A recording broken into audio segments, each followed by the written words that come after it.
नमस्कार traders. Index view 23 जुलै 2024साठी उद्याचा दिवस फार महत्त्वाचा आहे, कारण बजेट आहे उद्या. आणि बजेटच्या दिवशीच्या स्ट्रॅटेजीज ह्याच्यावर भरपूर व्हिडिओ तुम्ही बघितले असण्याची शक्यता आहे. पण आपण जे बघणार आहे ते लेवल टू लेवल मार्किंगच बघणार आहे. माझ्या मते तरी उद्या जोपर्यंत निफ्टी 24,600 क्रॉस करत नाही, तेही साधारण 12 ते 12:30च्या आसपास जर क्रॉस केला तर 24,680पर्यंत जाऊ शकते. तिथं रिव्हर्सल कॅन्डल दिसली तर एक ट्रेड मी पुढचा घेईन आणि पुन्हा माझं टार्गेट असेल 24,430च्या आसपास. आणि समजा 24,680 क्रॉस करून वर सस्टेन झाली कॅन्डल तर मात्र मी 24,770च्या टार्गेटसाठी पुन्हा कॉल घेईन. म्हणजे सगळ्यात महत्त्वाची लेवल आहे उद्या ती 24,600. 24,600च्या खाली पुट आणि 24,600च्या वर कॉल. जोपर्यंत 24,680 क्रॉस होत नाही तोपर्यंत पुन्हा नवी तेजी येणार नाही. त्यामुळे 24,680 क्रॉस केल्यानंतर मोठी तेजी येण्याची शक्यता आहे. आणि जर समजा पुट साईडला बघायचं असेल तर 24,430च्या खाली 15 मिनिटाची कॅन्डल जर सस्टेन झाली तर मी पुढचा विचार करेन. आणि मग त्यावेळी माझं टार्गेट 24,330 आणि त्याच्यानंतर असेल 24,200पर्यंत सुद्धा असू शकेल.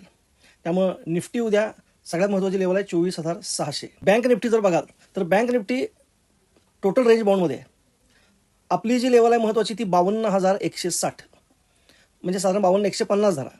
52,150च्या खाली जर कॅन्डल सस्टेन झाली 5 मिनिटाची तर 51,700पर्यंतचं टार्गेट आपल्याला मिळू शकतं. आणि 52,150च्या वर मार्केट जोपर्यंत टिकून आहे तोपर्यंत 52,430 आणि 52,700 ते 52,800 असं साधारण वरचं टार्गेट आपल्याला मिळेल.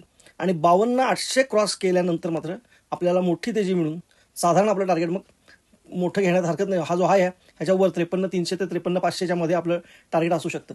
त्यामुळे उद्याची इम्पॉर्टंट लेवल जी बँक निफ्टीची आहे ती 53,150 ते 53,430 ह्याच्यामध्ये शक्यतो ट्रेडिंग न केलेलं चांगलं. या लेवलच्या मध्ये ज्यावेळी 52,430 क्रॉस होईल त्याच वेळी एखादा ट्रेड घेतला तर चांगला आहे. आणि 52,150 खाली ब्रेकडाऊन दिला तर आपल्याला एखादा ट्रेड घेतला तर चांगला आहे असं मला वाटतं. त्यामुळे माझी उद्याची स्ट्रॅटेजी फिक्स आहे. जोपर्यंत 52,430 क्रॉस होणार नाही तोपर्यंत कॉलचा ट्रेड मी घेणार नाही. आणि 52,150 खाली ब्रेकडाऊन देणार नाही तोपर्यंत मी पुढचा ट्रेड घेणार नाही. फिन निफ्टी उद्या इम्पॉर्टंट आहे, कारण उद्या फिन निफ्टीची एक्सपायरी आहे. आणि उद्या सगळेजण फिन निफ्टीमध्येच जास्तीत जास्त ट्रेड करण्याचा प्रयत्न करतील, कारण प्रीमियम स्वस्त असतील. आणि कदाचित आज जाताना सुद्धा पुट किंवा कॉल फिन निफ्टीचेच घेऊन गेले असतील. त्यामुळे प्रीमियम हाय असण्याची शक्यता आहे. त्यामुळे सकाळी लवकर याच्यामध्ये ट्रेड न करणं चांगलं आहे. दुपारी 12:30-1 नंतर किंवा कदाचित 2 नंतरच एक्सपायरीची ट्रेडिंग करणंच मला इष्ट वाटतंय. ह्याच्यामधली अजूनही 30 लेवल आपली महत्त्वाची आहे. मी गेले 2-4 व्हिडिओमध्ये सांगतोय. तुम्ही जर माझ्या मागचे व्हिडिओ चेक केले तर 23,550. आज आपण ती फक्त 10 पॉईंटनं खाली घेतले. 23,540.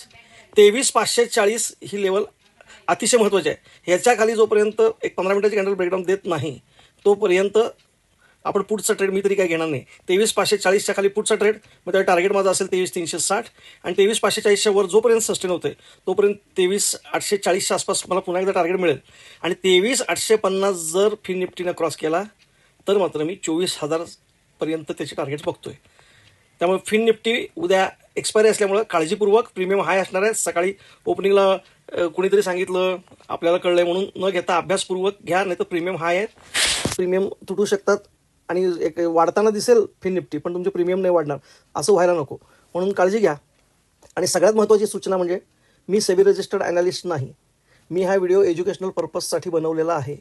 त्यामुळं हा व्हिडिओ बघून जर तुम्ही एखादा ट्रेड घेतला तर आणि त्यामुळं तुमचं नुकसान झालं किंवा फायदा झाला तर त्याला मी किंवा माझं चॅनल अजिबात जबाबदार असणार नाही. तुम्ही तुमच्या फायनान्शियल कन्सल्टंटशी संपर्क साधून आणि तुमच्या सत्सद विवेकबुद्धीचा विचार करून मगच ट्रेड घ्यावा ही नम्र विनंती. धन्यवाद.